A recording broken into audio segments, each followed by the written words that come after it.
देखिए, आज हम बात करेंगे इलेक्ट्रोकेमिस्ट्री की। इलेक्ट्रोकेमिस्ट्री आपके बोर्ड की सिलेबस के अकॉर्डिंग 4 नंबर का वेटेज है इसका। सबसे पहले बात करते हैं इलेक्ट्रोकेमिस्ट्री से तात्पर्य क्या है। इलेक्ट्रोकेमिस्ट्री या वैद्युत रसायन, वैद्युत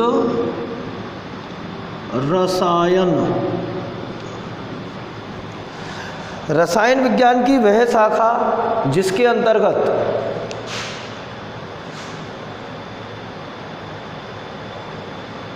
विद्युत ऊर्जा और रासायनिक ऊर्जा के मध्य अंतर परिवर्तन और उसकी रेडॉक्स अभिक्रियाओं का अध्ययन किया जाता हो, वैद्युत रसायन कहलाती है। अब वैद्युत ऊर्जा और रासायनिक ऊर्जा, इन दोनों के मध्य में अंतर परिवर्तन का अध्ययन करेंगे और उनकी रेडॉक्स अभिक्रियाएं हम यहाँ पढ़ेंगे। ऐसे देखिए, वे युक्तियाँ जो इस प्रकार का कार्य करती हैं, जो वैद्युत ऊर्जा को रासायनिक ऊर्जा में या रासायनिक ऊर्जा को वैद्युत ऊर्जा में परिवर्तित करने का कार्य करती हैं, उन युक्तियों को हम कहते हैं सेल। अर्थात एक कंडीशन आ गई है आपकी नई टर्म सेल। सेल से तात्पर्य वे युक्तियाँ या वे एपरेटस जो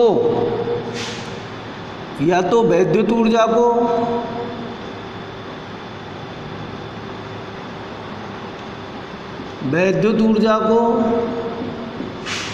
रासायनिक ऊर्जा में या रासायनिक ऊर्जा को वैद्युत ऊर्जा में परिवर्तित करने का कार्य करती हैं। और इन दोनों के मध्य में अंतर परिवर्तन का अध्ययन आप किस में करेंगे? इलेक्ट्रोकेमिस्ट्री में। और ये अंतर परिवर्तित करने वाली युक्ति को क्या कहते हैं? हम सेल कहते हैं। अब यहाँ सेलों का डिवाइडेशन हो जाता है। 2 प्रकार की सेल होती हैं। एक तो होते हैं वैद्युत रासायनिक सेल और एक होते हैं वैद्युत अपघटनी सेल। देखो, दोनों के बारे में पढ़ेंगे आप। वैद्युत रासायनिक सेल, वैद्युत रासायनिक सेल से तात्पर्य होता है वे युक्तियाँ जो केवल रासायनिक ऊर्जा को विद्युत ऊर्जा में परिवर्तित करने का कार्य करती हैं। रासायनिक ऊर्जा चेंज इनटू वैद्युत ऊर्जा, रासायनिक ऊर्जा को जो वैद्युत ऊर्जा में परिवर्तित करने का कार्य करेगी, ऐसी युक्ति को हम कहेंगे वैद्युत रासायनिक सेल। जैसे आप पढ़ते हैं डैनियल सेल,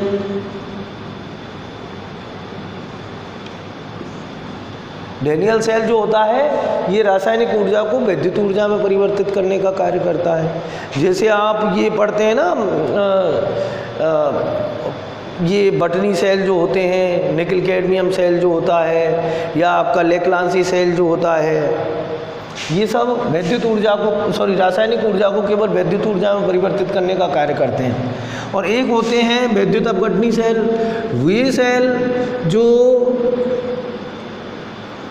वैद्युत ऊर्जा को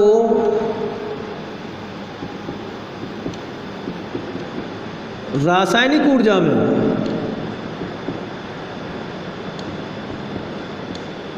में परिवर्तित करने का कार्य करते हैं, वैद्युत अपघटनी सेल कहलाते हैं। जैसे आपने कोई साल्ट ले लिया और उसमें विद्युत धारा प्रवाहित करवा रहे हैं, 2 इलेक्ट्रोड लगा दिए, एनोड और कैथोड, और इलेक्ट्रिसिटी फ्लो करवा रहे हैं, तो उसमें बनने वाले धनायन या ऋणायनों का एनोड और कैथोड की ओर जो गमन होता है वो वैद्युत अपघटन कहलाता है। और ऐसे कार्य को, वैद्युत अपघटन के कार्य को करते हैं वैद्युत अपघटनी सेल।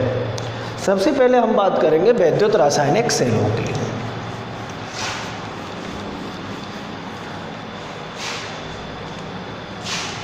वैद्युत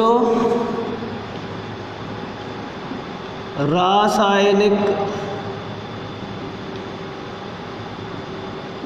सेल।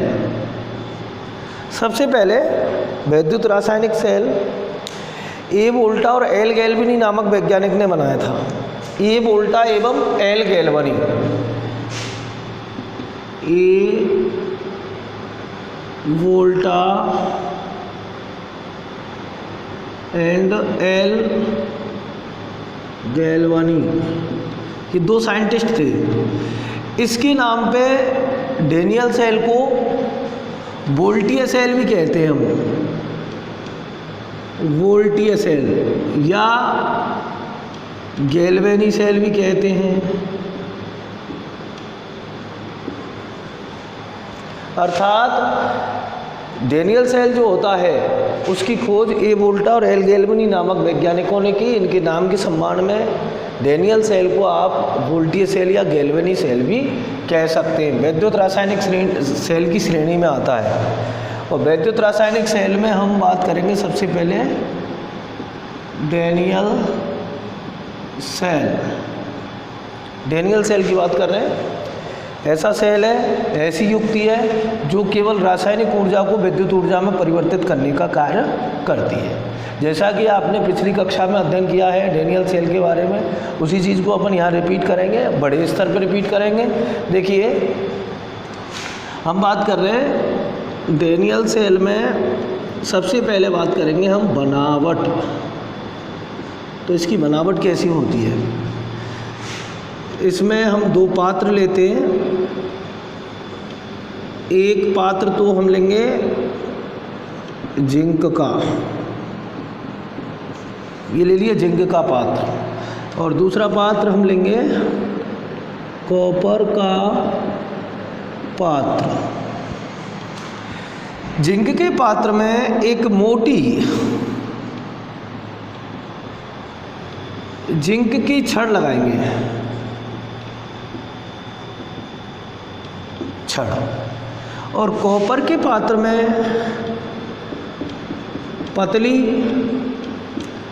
कॉपर की छड़ लगाते हैं। जिंक के पात्र को 1 m सांद्रता के ZnSO4 विलयन से भरेंगे।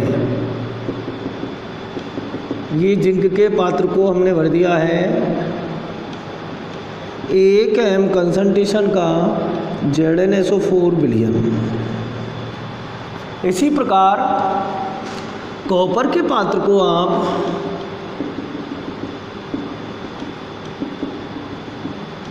1 m सांद्रता के कॉपर सल्फेट विलयन से भरेंगे।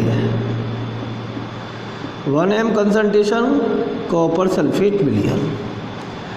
अब सेल बनाना है आपको, तो दोनों इलेक्ट्रोडों को आप एक संयोजक तार की सहायता से कुंजी और वोल्टमीटर से जोड़ेंगे।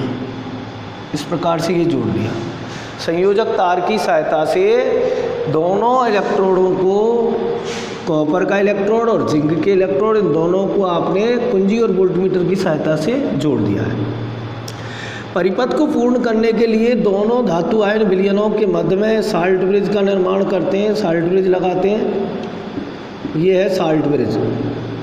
इस साल्ट ब्रिज में, इसे लवण सेतु कहते हैं अपन, लवण सेतु। इस लवण सेतु में अक्रिय वैद्युत अपघट्य जैसे NaCl, KCl, KNO3 इत्यादि का पेस्ट भरा होता है, और इसके दोनों सिरों को कॉर्क से या कॉटन से इस प्रकार से बंद करते हैं कि ये विलयन इन दोनों धातु आयन विलयनों में नहीं निकले। अब देखिए, ये आपकी बनावट हो गई। एक बार पुनः रिपीट कर रहा हूँ, आप ध्यान से समझेंगे। डेनियल सेल में एक जिंक का पात्र लेते हैं, दूसरा कॉपर का पात्र लेते हैं। जिंक के पात्र में जिंक की छड़ ZnSO4 विलयन में डुबोते हैं। कॉपर के पात्र में कॉपर की छड़ कॉपर सल्फेट विलयन में डुबोते हैं। दोनों छड़ों को कुंजी और वोल्टमीटर से एक संयोजक तार की सहायता से जोड़ देते हैं। उसके बाद में आप इन दोनों धातु आयन विलयन, जिंक सल्फेट और कॉपर सल्फेट धातु आयन विलयन को एक लवण सेतु, साल्ट ब्रिज की सहायता से, लवण सेतु एक यू आकार की नली होती है जिसमें अक्रिय वैद्युत अपघट्य जैसे NaCl, KCl, KNO3 इत्यादि भरे होते हैं। ये आपकी बनावट, यदि बनावट पूछ लेता है, कई बार एग्जाम में ये पूछ लिया जाता है कि डेनियल सेल का स्वच्छ नामांकित चित्र बनाइए, इसके नीचे लिख देंगे हम चित्र डेनियल सेल, जिसमें आपको ये नाम अंकित करने सब, ये वोल्टमीटर है, ये कुंजी है, ये संयोजक तार है, सब। उसके बाद में हम बात करेंगे क्रिया विधि की। तो इसकी क्रिया विधि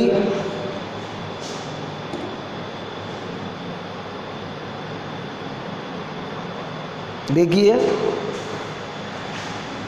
मैकेनिज्म, क्रिया विधि की बात कर रहे हैं।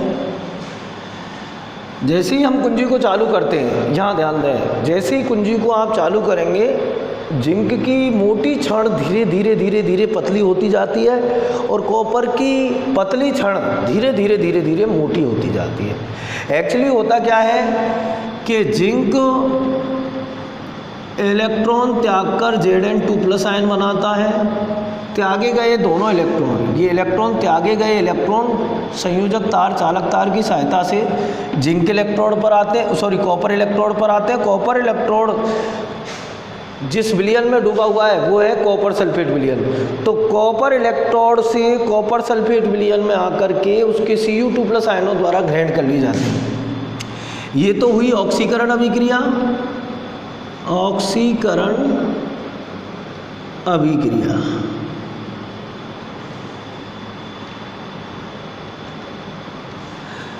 अब ये त्यागे गए इलेक्ट्रॉन विलयन में उपस्थित Cu2+ आयनों द्वारा ग्रहण कर लिए जाएंगे और ये कॉपर यहाँ बनेगा और कॉपर बनकर इस छड़ पर निक्षेपित होता जाएगा, चिपकता जाएगा, जिससे ये छड़ मोटी होती जाती है। ये अभिक्रिया कहलाएगी अपचयन अभिक्रिया। पिछली कक्षा में आपने ये अध्ययन किया है कि जब किसी अणु, परमाणु या आयन द्वारा इलेक्ट्रॉन त्यागे जाते हैं तो ऑक्सीकरण अर्धविक्रिया होती है, और जब किसी अणु, परमाणु या आयन द्वारा इलेक्ट्रॉन ग्रहण किए जाते हैं तो अपचयन अभिक्रिया होती है। ऑक्सीकरण, अपचयन, और ये दोनों अभिक्रियाएं एक साथ मिल जाती हैं तो रेडॉक्स अभिक्रिया हो जाती है। Zn+Cu2+ = Zn2+ Cu। इस अभिक्रिया को कहेंगे हम रेडॉक्स अभिक्रिया। रेडॉक्स अभिक्रिया में ऑक्सीकरण तथा अपचयन दोनों एक साथ हो रहे हैं। देखिए, जिंक का ऑक्सीकरण हो रहा है और Cu2+ का कॉपर में अपचयन हो रहा है। ये अपचयन और ये ऑक्सीकरण। अब जैसे यदि ये बात करेंगे हम सेल की, तो सेल में इलेक्ट्रोड होते हैं, एनोड, कैथोड और सेल होता है। तो ये तो कहलाएगी एनोड रिएक्शन। क्यों कहलाएगी? वह इलेक्ट्रोड जहाँ ऑक्सीकरण होता है, ऑक्सीकरण कहाँ हो रहा है? इस पर, तो इसे क्या कहेंगे हम? एनोड। और वह इलेक्ट्रोड जहाँ अपचयन होता है तो इसे कहते हैं हम कैथोड। ये अभिक्रिया कहलाएगी। यहाँ जो अभिक्रिया होंगी वो कैथोड रिएक्शन कहलाएंगी। और एनोड और कैथोड दोनों को जोड़ दिया जाए तो ये बनता है सेल। कुल मिला के बात ये हुई कि डेनियल सेल में जिंक का ऑक्सीकरण होता है, कॉपर का अपचयन होता है। दोनों को जोड़ देंगे तो जिंक रेडॉक्स अभिक्रिया बन जाएगी। देखिए, यहाँ से जिंक ने इलेक्ट्रॉन त्यागे, चालक तार की सहायता से कॉपर इलेक्ट्रोड पर आए। कॉपर इलेक्ट्रोड CuSO4 विलयन के संपर्क में, CuSO4 में Cu2+ आयन उपस्थित हैं तो दोनों इलेक्ट्रॉनों को Cu2+ आयन ग्रहण करते हैं और कॉपर बनाकर यहाँ निक्षेपित हो जाते हैं। इसलिए ये पतली छड़ मोटी होती जाती है। अब इसमें यह भी पूछा जा सकता है कि भाई डेनियल सेल की ऑक्सीकरण अर्धअभिक्रिया लिखिए, तो ये ऑक्सीकरण अर्धअभिक्रिया होगी आधी अभिक्रिया। ऑक्सीकरण है, आधी अभिक्रिया, सेल की तो आधी अभिक्रिया है। पूरा सेल कब बनेगा? जब ऑक्सीकरण और अपचयन दोनों साथ में होंगे तब पूरा सेल बनता है। तो ये ऑक्सीकरण अर्धअभिक्रिया हो गई। और अपचयन अर्धअभिक्रिया के लिए बात करें डेनियल सेल की तो Cu2+ + 2 इलेक्ट्रॉन = Cu, ये अपचयन अर्धअभिक्रिया हो जाती है। और यदि रेडॉक्स अभिक्रिया कई बार पूछ ली गई है कि डेनियल सेल की रेडॉक्स अभिक्रिया लिखो, तो रेडॉक्स अभिक्रिया में Zn+Cu2+। अब समस्या ये आती है कि आपके दिमाग में एक बात आ रही होगी कि यहाँ ऐसे ऐसे क्यों नहीं इलेक्ट्रॉनों का संवहन हुआ? इलेक्ट्रॉन जिंक इलेक्ट्रोड से कॉपर इलेक्ट्रोड की तरफ क्यों गए? तो इसकी बात करेंगे अपन कि इस प्रकार से क्यों जाते हैं। और विद्युत धारा की दिशा हमेशा इलेक्ट्रॉनों की दिशा के विपरीत दिशा में होती है। यदि विद्युत धारा की दिशा की बात करेंगे तो उल्टी इलेक्ट्रॉनों की दिशा के विपरीत दिशा में रहती है। वोल्ट मीटर में विक्षेप की बात करेंगे तो 1.1 वोल्ट डेनियल सेल का आइडियल इलेक्ट्रोड सेल विभव होता है 1.1 वोल्ट। देखिए, आपने वैद्युत रासायनिक श्रेणी पढ़ी है। वैद्युत रासायनिक श्रेणी में आपको ये बताया गया है कि जिस धातु आयन के अपचयन विभव का मान जितना ऋणात्मक होगा वह उतना ऑक्सीकृत होगा, और जिस धातु आयन के अपचयन विभव का मान धनात्मक होगा उसका अपचयन होता है अपेक्षाकृत। तो इस प्रकार से देखिए, जिंक की बात करें तो आप इलेक्ट्रोकेमिकल सीरीज को देखेंगे तो जिंक इलेक्ट्रोड जो होता है वह कॉपर इलेक्ट्रोड से पहले आता है। कॉपर इलेक्ट्रोड के अपचयन विभव का मान धनात्मक होता है, जबकि जिंक इलेक्ट्रोड के अपचयन विभव का मान ऋणात्मक होता है। और जिसके अपचयन विभव का मान ऋणात्मक है उसका हमेशा ऑक्सीकरण होता है। इस वजह से जिंक का यहाँ ऑक्सीकरण होता है और Cu2+ का हमेशा अपचयन होता है। बात करेंगे लवण सेतु की, तो लवण सेतु के क्या कार्य हैं इसके लिए ध्यान दें आप। लवण सेतु के कार्य, तो लवण सेतु क्या करता है, दोनों धातु आयन विलयनों के मध्य में साम्य स्थापित करने का कार्य करता है, और दूसरा कार्य परिपथ को पूर्ण करने का। लवण सेतु के कार्य, पहला कार्य परिपथ को पूर्ण करने में, और दूसरा कार्य दोनों धातु आयन विलयनों के मध्य साम्य स्थापित करने में। ये साल्ट ब्रिज के कार्य होते हैं। तो देखिए, यहाँ किसी प्रकार का क्वेश्चन यदि आपको आता है डेनियल सेल से रिलेटेड तो आप सबका जवाब दे सकते हैं।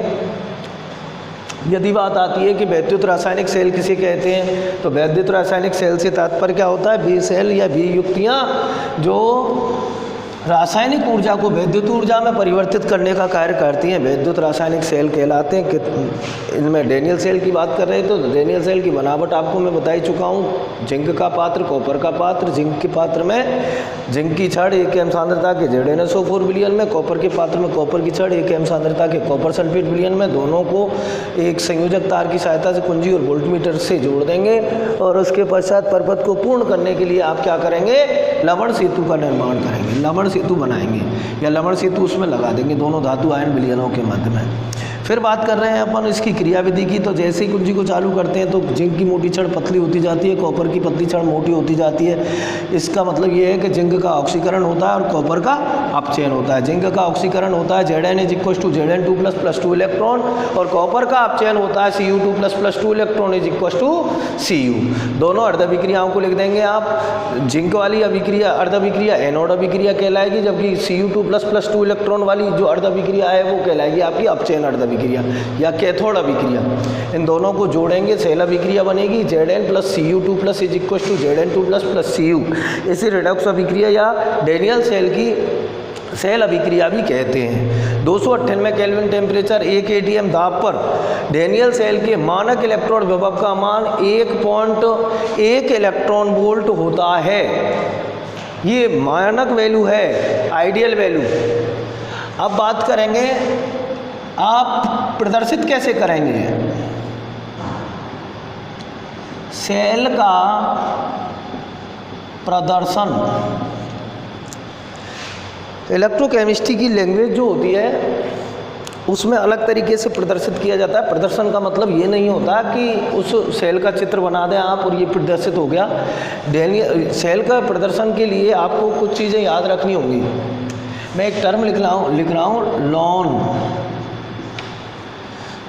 इस लॉन का मतलब होता है लेफ्ट, O का मतलब होता है ऑक्सीडेशन, A का मतलब होता है एनोड और N का मतलब होता है नेगेटिव पोल। देखो ऐसे होता है, कोई भी अर्धविक्रिया आप लिख रहे हैं तो उसको धातु को धातु आयन विलयन से पृथक करेंगे और वो करेंगे ऐसे एक सीधी रेखा खींचकर। जैसे मैंने लिखा एक सामान्य अभिक्रिया M is equal to Mn plus n electron, तो इसको आप कैसे लिखेंगे M/Mn प्लस, और इसकी कंसंट्रेशन भी लिखनी है। इसकी कंसंट्रेशन कितनी है, जैसे मान लीजिए इसकी कंसंट्रेशन है C1, ऐसे लिख दिया। फिर हमने दूसरी अभिक्रिया, ये तो ऑक्सीकरण दिख रहा है आपको, धातु द्वारा इलेक्ट्रॉन त्यागे जा रहे हैं तो ऑक्सीकरण, तो ये तो हो गई एनोड अभिक्रिया, एनोड रिएक्शन। ऐसे ही मैं दूसरी रिएक्शन लिखता हूँ M-N plus n electron is equal to M dash. धातु आयन द्वारा इलेक्ट्रॉन ग्रहण किए जा रहे हैं, अभिक्रिया कौन सी हो गई, कैथोड रिएक्शन। अपचयन अभिक्रिया को कैथोड अभिक्रिया कहते हैं। इसको कैसे प्रदर्शित करेंगे, पहले क्या है M-N प्लस, कंसंट्रेशन जितनी भी है इसकी मान लो C2 कंसंट्रेशन है, ऑब्लिक किस में चेंज हुआ ये M डैश में। इस प्रकार से इसको प्रदर्शित करेंगे। तो ये अर्ध सेल एनोड अर्ध सेल ऐसे प्रदर्शित किया, कैथोड अर्ध सेल ऐसे प्रदर्शित किया आपने, और दोनों को जोड़ना है तब पूरा सेल बनता है। तो दोनों को जोड़ेंगे तो लवण सेतु द्वारा दो समांतर रेखाएं खींचेंगे इन दोनों के बीच में, उसे अपन लवण सेतु कहते हैं। देखिए M/Mn plus C1 concentration oblique double oblique M dash N plus C2 concentration oblique M dash. ये हो गया एनोड, ये हो गया आपका कैथोड, और ये जो बचा है दो समांतर रेखाएं इन्हें कहते हैं हम साल्ट ब्रिज। लवण सेतु, लवण सेतु को दो समांतर रेखाओं से, देखो मैं पुनः आपको रिपीट कर रहा हूँ एक बार, कोई भी सेल है उसमें पक्की बात है ऑक्सीकरण अर्धविक्रिया भी होगी और अपचयन अर्धविक्रिया भी होगी, दो अर्धविक्रिया होंगी। ऑक्सीकरण अर्धविक्रिया को आप पृथक से लिखेंगे, फिर पृथक लिख करके उसकी धातु को धातु आयन विलयन से अलग करेंगे एक सीधी रेखा खींचकर। धातु को धातु आयन विलयन से अलग कर दिया, धातु आयन विलयन है उसकी कंसंट्रेशन आपको 100% लिखनी है, धातु आयन विलयन की कंसंट्रेशन आपने लिख दी। इसी प्रकार से अपचयन अर्धविक्रिया M-N plus N electron is equal to M dash cathode अभिक्रिया। अब इसमें भी धातु और धातु आयन को अलग करेंगे, तो पहले क्या लिखा है आपने, धातु आयन विलयन उसकी कंसंट्रेशन, धातु आयन विलयन और उसकी कंसंट्रेशन ऑब्लिक धातु कंसंट्रेशन। तो ये इसको और इसको दोनों को जोड़ेंगे आप, ये ऑक्सीकरण अर्धविक्रिया हुई, ये अपचयन अर्धविक्रिया हुई, दोनों को जोड़ेंगे तो सेल अभिक्रिया का निर्माण होता है। ये लिख दिया मैंने पहले, उसके बाद में ये लिख दिया, फिर लवण सेतु दो समांतर रेखाओं से जोड़ दिया। अब देखो लॉन कैसे अप्लाई किया है, left oxidation anode negative pole, left side में, इसकी लेफ्ट साइड में क्या लिखा है आपने, ऑक्सीडेशन वाला नेगेटिव पोल एनोड, ये एनोड ही अभिक्रिया तो है, और फिर राइट साइड में ये लिखनी है आपको कैथोड वाली, और दोनों को किससे जोड़ना है, लवण सेतु से जोड़ना है। जैसे देखो एक और एग्जांपल देता हूं मैं आपको, जैसे कोई रिएक्शन लिखी हुई है आपके पास सीधी रेडॉक्स अभिक्रिया, और उसके लिए कह दिया कि इसका सेल, इस सेल का प्रदर्शन कीजिए। डेनियल सेल के लिए बात कर लें अपन, Zn plus Cu2 plus is equal to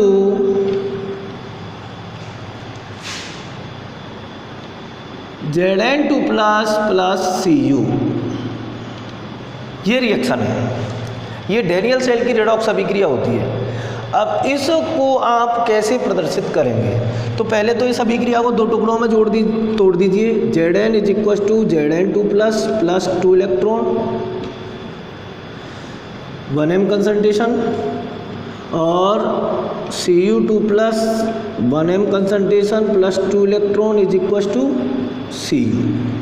ऑक्सीकरण वाली अभिक्रिया ये है। लिखो इसको कैसे प्रदर्शित करेंगे? Zn/Zn2 plus 1m concentration.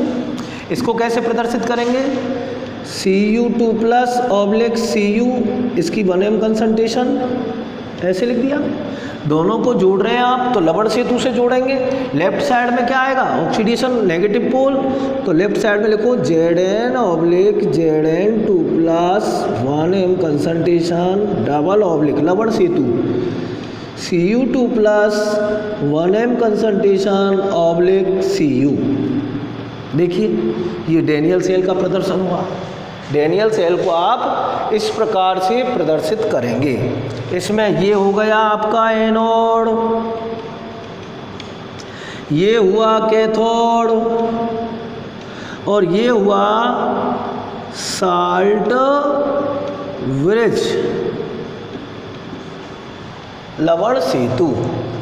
इस प्रकार से आपको किसी भी सेल के प्रदर्शन में कोई दिक्कत नहीं होनी चाहिए। मैं दूसरा एग्जांपल लेता हूं। अभी देखिए, जैसे आपने लिखा Ni plus Ag plus 0.001m concentration is equal to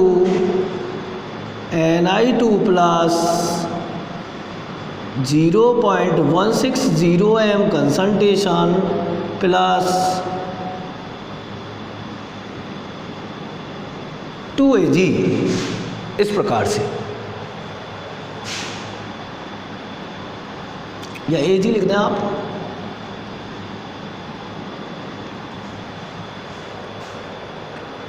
अब देखो इस सेल को आप कैसे प्रदर्शित करेंगे? पहले तो ये पहचान लीजिए आपके किसका ऑक्सीकरण हो रहा है, किसका अपचयन हो रहा है। Ni change to into Ni2 plus. जब किसी धातु या धातु आयन द्वारा इलेक्ट्रॉन त्यागे जाते हो या उसके ऑक्सीडेशन नंबर में वृद्धि होती हो, या 0 ऑक्सीडेशन नंबर है, यहाँ +2 ऑक्सीडेशन नंबर है, ऑक्सीडेशन नंबर में यदि वृद्धि हो रही है तो ये ऑक्सीकरण ऑक्सीडेशन हुआ। और यहाँ Ag +1 oxidation state change into 0 oxidation state, तो ये क्या कहलाएगा? रिडक्शन कहलाएगा। अब देखिए आप, इसका ऑक्सीडेशन हो रहा है, इसका रिडक्शन हो रहा है Ag प्लस का। तो ऑक्सीडेशन वाले को लेफ्ट साइड में लिखना होता है। Ni किस में चेंज हो रहा है? Ni2 प्लस में कंसंट्रेशन कितनी है? 0.160m, लिख दिया कंसंट्रेशन। लिखना जरूरी है यदि कंसंट्रेशन दी हुई है। फिर साल्ट ब्रिज से दोनों जुड़ेंगे। साल्ट ब्रिज दो समांतर रेखाओं से प्रदर्शित कर दिया। फिर क्या हो रहा है? ये Ag plus concentration 0.001m, change किस में हो रहा है? Ag में। ये लो, इस तरीके से लिखेंगे आप। कोई भी रिएक्शन हो, रेडॉक्स अभिक्रिया कैसी भी हो, उसमें आपको केवल ऑक्सीकरण और अपचयन को पहचानना है। ऑक्सीकरण अपचयन आपको पहचानने में आ गया तो पहले ऑक्सीकरण इलेक्ट्रोड को लिखना है जिस पर ऑक्सीकरण हो रहा है, जिसमें धातु ऑब्लिक धातु आयन, फिर उसकी कंसंट्रेशन। उसके बाद में आपको लिखना है जिस इलेक्ट्रोड पर अपचयन हो रहा है, तो अपचयन वाले में धातु आयन, उसकी कंसंट्रेशन ऑब्लिक धातु, तो धातु आयन कंसंट्रेशन ऑब्लिक धातु। इस तरीके से आप किसी भी सेल का प्रदर्शन आसानी से कर सकते हैं। नेक्स्ट बात करेंगे हम संदर्भ इलेक्ट्रोडों की।